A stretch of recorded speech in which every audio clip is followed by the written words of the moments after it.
Meskipun sejak 6 April lalu, pemerintah Kota Palembang telah menerapkan pemberlakuan pembatasan kegiatan masyarakat atau PPKM Mikro sebagai upaya menekan angka kasus COVID-19, namun nyatanya kasus positif corona terus mengalami lonjakan dengan penambahan kasus COVID puluhan perharinya, sehingga membuat Kota Palembang kembali ditetapkan sebagai zona merah atau resiko tinggi penularan virus corona.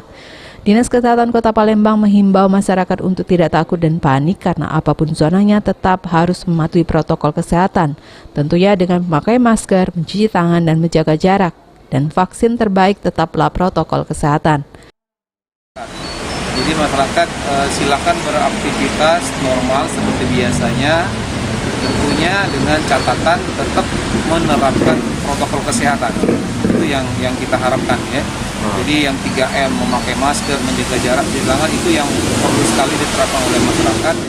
Adapun 2 kecamatan Kota Palembang yang masuk resiko tinggi penyebaran virus corona, yakni Kecamatan Ilir Barat 1 dengan angka kasus positif 1.344 orang, sedangkan Kecamatan Sako 758 kasus positif. Abidin Riwanto, PAL TV.